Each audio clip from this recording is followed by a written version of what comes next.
Tu réfléchis encore à regarder le film? Arrête. Beaucoup d'entre vous ne vont peut-être pas voir ce film parce qu'ils ont été déçus de Justice League, parce qu'ils ont été déçus du DCU en général. Je peux comprendre, moi-même j'ai été déçu, mais là, il faut quand même l'avouer.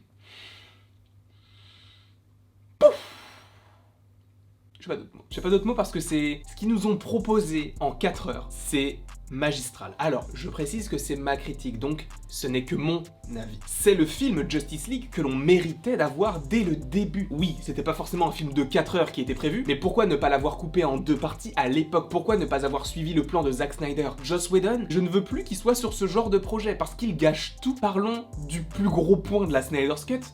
Cyborg. Cyborg ne sert à rien du tout dans la version de Joss Whedon. Joss Whedon est venu, il a dit bon, Cyborg, on va le mettre de côté, on va lui laisser des petits plans parce que voilà, il a quand même signé un contrat, on va le mettre dans le film, mais son importance va être moindre par rapport à ce qui était prévu. Cyborg dans la Zack Snyder's Justice League, mais il est tellement important, sans lui, il y a rien en fait. Et tu te rends compte que Joss Whedon a fait n'importe quoi. Merci Warner de nous avoir proposé ce film-là parce que c'était vraiment une expérience incroyable. Au début, quand j'ai vu 4 heures, je me suis dit ça va être long. C'est l'équivalent entre guillemets de 2 films.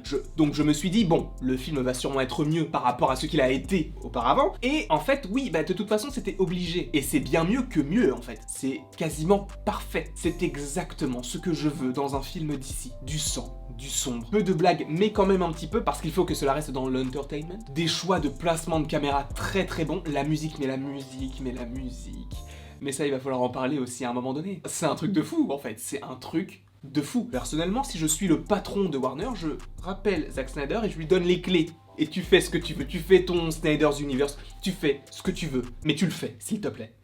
Faites-le, parce que Snyder, ce qu'il a fait en 4 heures, c'est un truc de fou. Alors personnellement, j'adore l'univers d'ici. J'ai adoré les Batman de Nolan, j'ai trouvé le film Batman contre Superman quasi parfait. Le Joker en 2019, il y a beaucoup de films de DC qui m'ont plu. Mais c'est vrai que les précédents films ont été peut-être un peu moins bien que ce qui a déjà été fait. Et c'est compréhensible, parce que ça ne peut pas plaire à tout le monde. Ce film a réussi à me mettre d'accord sur tout le DCEU de Zack Snyder. Je me suis dit, mais il faut lui laisser les clés. Parce que dans ce film, il y a tellement de teasing pour une future suite. Alors, calmons-nous, là c'est une critique. Je me suis dit, est-ce que je fais des théories sur une potentielle suite? En fait, ça ne sert à rien puisque la suite a été entre guillemets fuitée ou en tout cas elle est sortie, même officiellement. Je ne sais pas si c'est Zack Snyder qui en a parlé. Si vous voulez beaucoup plus d'informations sur le sujet, je vous renvoie à la vidéo de Mathéo. Mais c'est vrai que ça ne sert à rien de théoriser sur la suite, sachant que le projet de suite avait déjà été amorcé dans l'esprit de Zack Snyder et chez Warner. Donc ça ne sert pas à grand chose. C'est pourquoi il y aura cette review, mais il n'y aura pas de théorie sur la suite. Mais donc ce que Zack Snyder a fait, c'est dans la même trempe que Man of Steel, que Batman contre Superman. C'est ce genre de film que je veux chez DC. Des films beaucoup plus adultes que ce qu'il y a par exemple dans Avengers. C'est vrai qu'on en parlait avec Terry et la team. Joss Whedon, il adore montrer dans ses films la population, mais montrer via une famille ou alors un personnage dans lequel on peut s'identifier par rapport au fait que ce n'est entre guillemets qu'un simple mortel. On l'a vu par exemple avec le personnage de la serveuse dans Avengers 1, on l'a vu avec la famille sokovienne dans Avengers 2, et on a vu également ce même procédé dans Justice League de Joss Whedon avec une autre famille. Zack Snyder a totalement abandonné cette idée-là parce que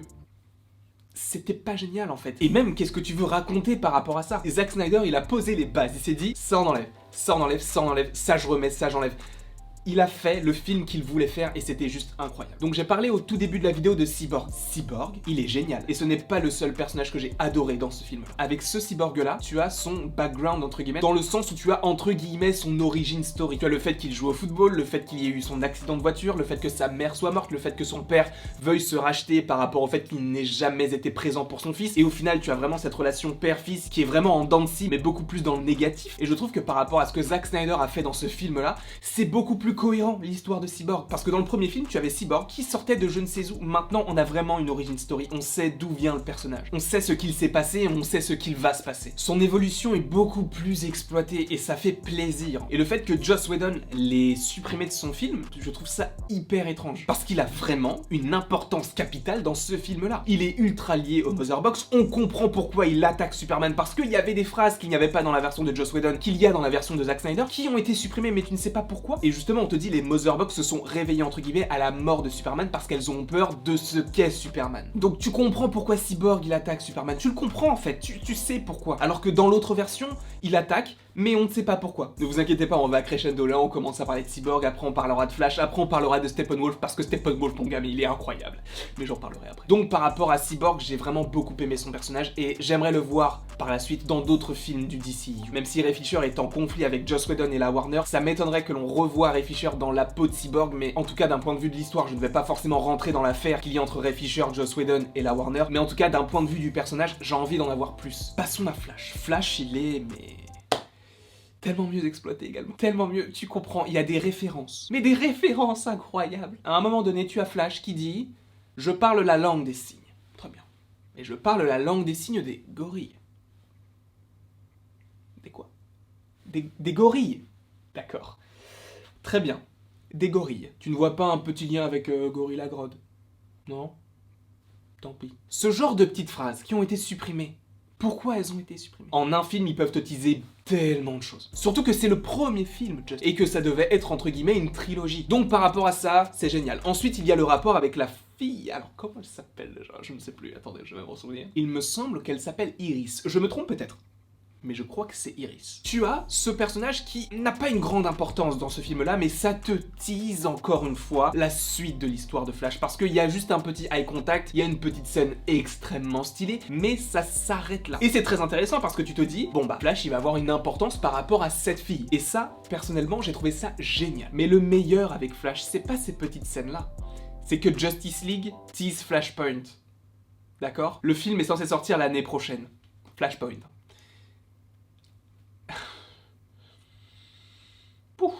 Quand ils vont essayer de réanimer Superman, quand il court et que la box va dans l'eau et en ressort, t'as l'impression qu'il peut remonter le temps. La scène de fin où il court tellement vite qu'il arrive à retoucher Cyborg. Je veux plus de Justice League. Warner, si vous m'entendez, je ne sais pas si vous m'entendez, mais si vous m'entendez, je veux plus de ce genre de film. Ce film-là pose les bases pour un univers grandiose. Ils peuvent faire tellement de trucs parfaits. Parce que je sais que ça n'a pas forcément plu à la critique, etc. Mais je pense que potentiellement la plupart des fans peuvent se dire, mais c'est le film qu'on a voulu et qu'on a aujourd'hui. Et tu nous teases des trucs pour la suite, mais fais-nous la suite. Et on veut la suite. Warner, on veut la suite. Si vous voulez la suite, mettez en commentaire, on veut la suite, et mettez un point. C'est très important. Ponctuation, tu connais. Donc Flash, il envoie du pâté. Et il passe beaucoup moins pour le rigolo de service. Alors oui, ça va être la touche comédie, ça va être la touche humoristique, seulement, il n'est pas que ça. C'est aussi un super-héros. Et ce film nous le montre avec tous ces passages épiques. Et j'ai kiffé. On a parlé de Cyborg, on a parlé de Flash, donc on a quand même parlé pas mal des gentils. Parlons de Steppenwolf. Steppenwolf qui a été pour la plus grande partie des gens une déception dans le premier film. Ça a été mon cas. Je me suis dit, il est pas génial ce personnage. Et en plus de ça, il est pas hyper bien fait. Tu as vu son costume, tu as vu ses pics, tu as vu son style, mais au-delà de l'apparence physique. On peut passer, ça c'est pas très grave, même si celui de la Zack Snyder Cut là, il est incroyable. Mais passons, l'histoire du personnage. Parce que dans le premier Justice League, il y en a pas. Il est là, il veut récupérer les Motherbox. On ne sait pas pourquoi. Sûrement pour conquérir la Terre. Je ne me souviens même plus. C'est te dire si ce personnage dans ce film m'a touché. Là, avec ce film, tu comprends, mais tellement de choses. Steppenwolf, il a trahi le monde de Darkseid, il a trahi Apocalypse, et c'est pour ça qu'il est banni. Et il doit des milliers d'univers pour se racheter. Sauf que Steppenwolf, au lieu de conquérir d'autres univers pour Darkseid, pour se faire racheter, il va essayer de récupérer les Motherbox. Et c'est tellement intéressant, parce qu'au-delà de son histoire qui est beaucoup plus intéressante, il est touché. Et personnellement, le fait que ce personnage soit touché, ça m'a touché en fait. Parce que quand il parle au sbire de Darkseid et qu'il lui dit « J'ai été banni, je sais, mais je vais essayer de me racheter, je vais récupérer les Motherbox, je suis sur Terre, etc., etc. » Tu vois qu'il a les larmes aux yeux. Et c'est peut-être rien, mais ce petit détail, il en dit tellement long sur le personnage, parce que ça te rajoute entre guillemets de l'humanité dans ce personnage qui n'est pas humain, mais qui a vraiment une intériorité et des caractéristiques hyper intéressantes. Des choses que l'on n'avait pas forcément vues dans le premier film. Et c'était dommage, parce que ce personnage, il avait tellement de potentiel. Mais sa fin, elle est géniale, parce que dans le premier film, on te dit, les paradémons, ils se nourrissent de la peur, ils savent où tu es avec la peur, etc. Et donc, Steppenwolf, entre guillemets, se fait bouffer par ces paradémons. Là, il se fait embrocher par Aquaman. Il se fait couper la tête par Wonder Woman et sa tête atterrit devant Darkseid. Steppenwolf, pour moi, de cette Snyder's Cut, c'est l'un des grands gagnants. Alors oui, tu vas me dire, mais c'est qu'un pion pour Darkseid, etc. Oui, mais il est tellement cool comme personnage, il est tellement intéressant. Pour moi, il est quasi parfait. C'est totalement le genre de personnage que je voudrais pour un film, pour introduire un autre méchant. Un petit peu à l'image de Loki et de Thanos dans Avengers 1. Là, avec ce Steppenwolf, j'ai kiffé. Toute son histoire est expliquée, mais en 1000 fois mieux. On savait qu'il y avait un lien avec Darkseid, mais ça s'arrêtait là parce que son nom n'était évoqué qu'une seule fois. Alors que là, on a un visuel de Darkseid. Passons à Darkseid tout de suite, si vous voulez bien. Darkseid est trop stylé. Il est trop stylé, il est trop puissant. Mais avant, attends, parce que là, je parle de Darkseid, on va parler de Darkseid.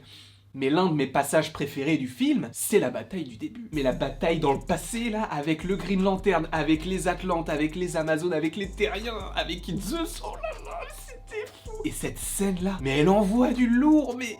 c'est incroyable, vraiment c'est incroyable. J'ai passé un moment exceptionnel. En regardant cette bataille, je me suis dit, mais pourquoi ne pas l'avoir fait avant? Je trouve ça, mais parfait. Donc cette bataille était incroyable, vraiment. J'ai trouvé qu'il y avait énormément de cohérence. C'était pas trop fouillis, même s'il y avait plein de personnages. Je trouvais que c'était très très bien fait aussi. L'histoire était très intéressante. L'histoire de l'anti-vie, de tout ça, ça sera lié pour après, parce que vous allez voir que ça va être très intéressant. Mais Darkseid, il en impose tellement. Tu te dis, mais qu'est-ce qui peut le toucher? C'est vrai que le fait de l'avoir vu dans la première bataille directement affaibli, peut-être que ça m'a enlevé, entre guillemets, une petite hype en me disant, bah, il est pas intouchable. Parce que je fais encore le comparatif avec Thanos, parce qu'il est nécessaire quand même de le faire. Si tu avais vu Thanos mourir dès le début d'Infinity War, comme c'est entre guillemets le cas avec Gamora, etc., même si tu sais que c'est grâce à la pierre de la réalité, tu te serais dit, bah, il est pas si puissant que ça. Et là, c'est un petit peu l'effet que ça m'a fait quand j'ai vu Darkseid affaibli. Il est pas si fort que ça, même s'il est hyper puissant, mais j'avais quand même entre guillemets des réserves. Et quand je me suis dit, mais Steppenwolf, il est hyper puissant, et il se soumet à Darkseid. Donc ça veut dire que Darkseid est encore plus puissant que ce petit bonhomme. Je veux plus de Darkseid, en fait. Et on sait qu'il est craint par tout le monde. Donc je veux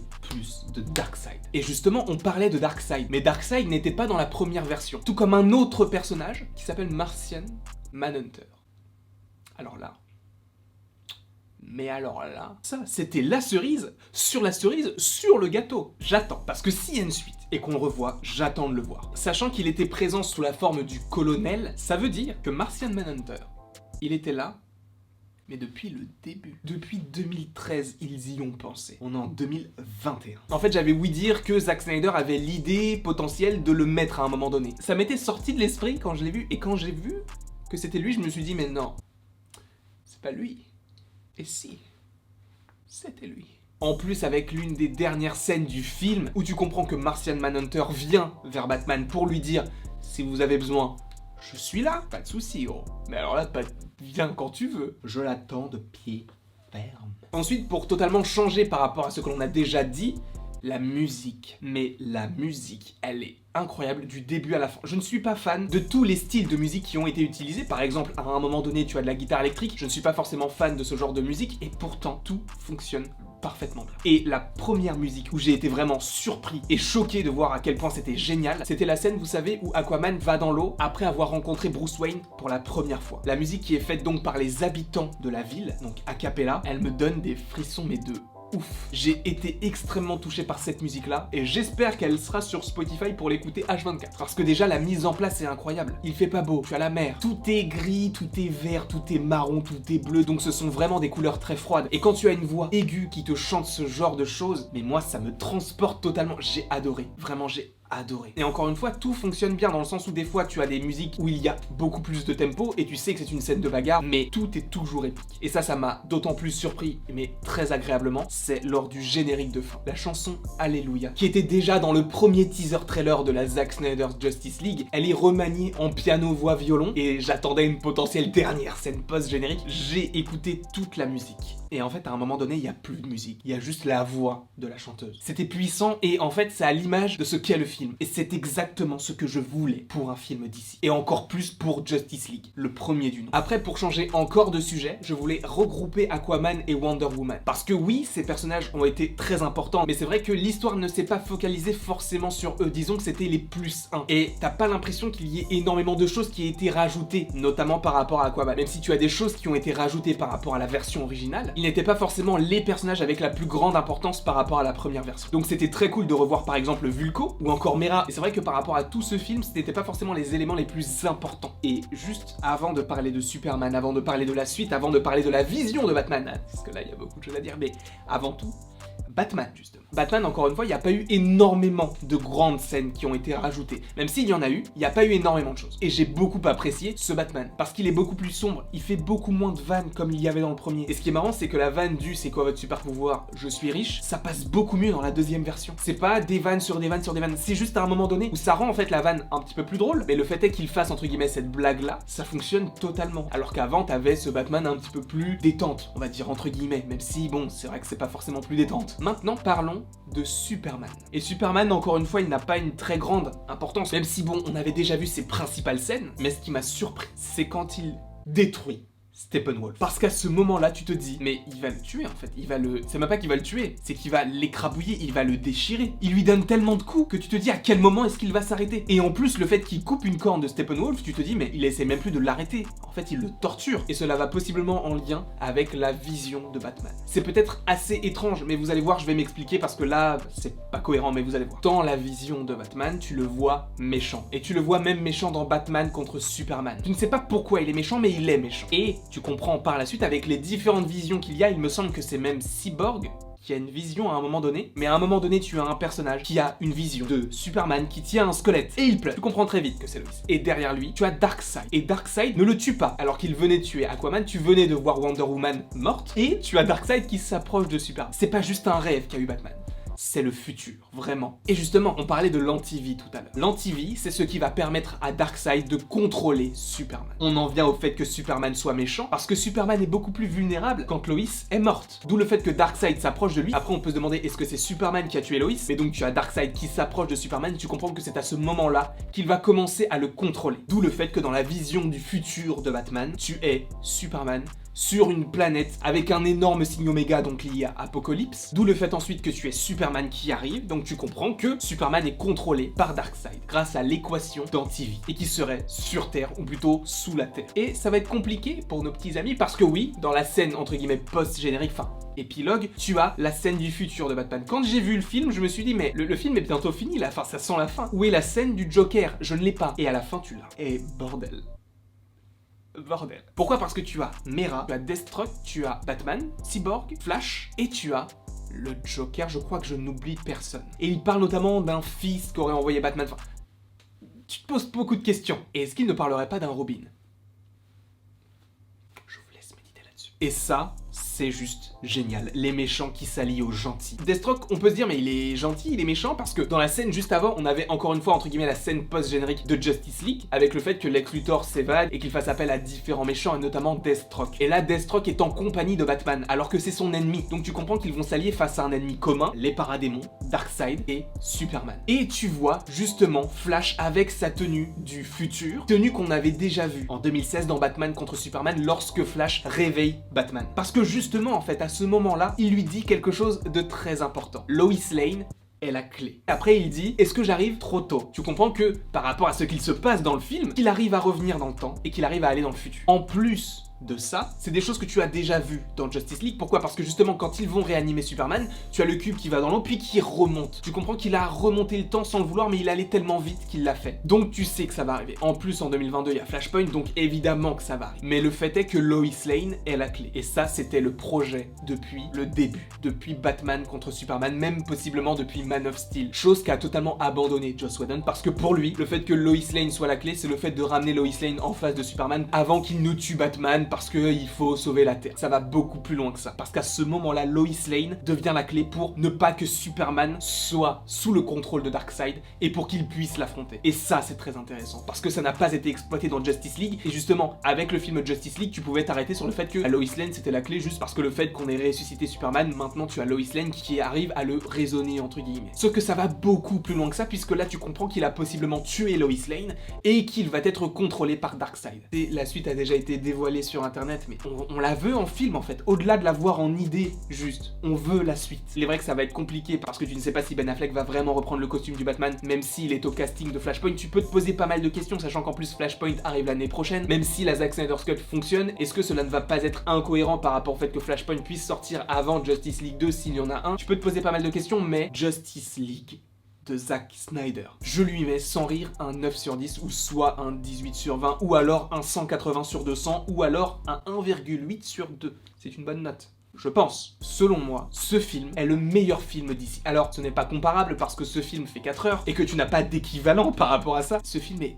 juste celui que l'on voulait avoir. Ou plutôt que je voulais avoir. C'est pile ce que je cherchais dans un film d'ici. Et ils l'ont fait. S'ils ont prévu d'en faire une suite, je me régalerai. Parce que je trouve que c'est génial ce qu'ils ont fait. Et j'ai vraiment envie de savoir ce qu'il va se passer. Même si on le sait à peu près, mais là je veux avoir le visuel de la chose. Parce que t'as trop de choses qui sont teasées. Martian Manhunter, Darkseid, un Superman méchant, le Joker qui fait équipe avec Batman, mais faites-le, s'il vous plaît. Si vous avez encore des doutes pour regarder ce film, n'ayez plus de doute en fait. Après ce film-là, tu te poses des questions, mais des bonnes questions. Pas des questions entre guillemets d'incohérence par rapport à tout ce qui a été fait. Tu te dis oui, c'est cohérent. Maintenant, qu'est-ce qu'il va se passer pour la suite? En tout cas, moi, j'ai envie d'avoir une suite. Je ne sais pas pour vous, n'hésitez pas à me le mettre en commentaire. N'hésitez pas non plus à me mettre justement en commentaire votre note du film et ce que vous en avez pensé. Et évidemment, aimez, partagez et abonnez-vous. Cela me ferait extrêmement plaisir. Mais en tout cas, après tout, ce petit laïus, il ne me reste plus qu'à vous dire à la prochaine pour la prochaine.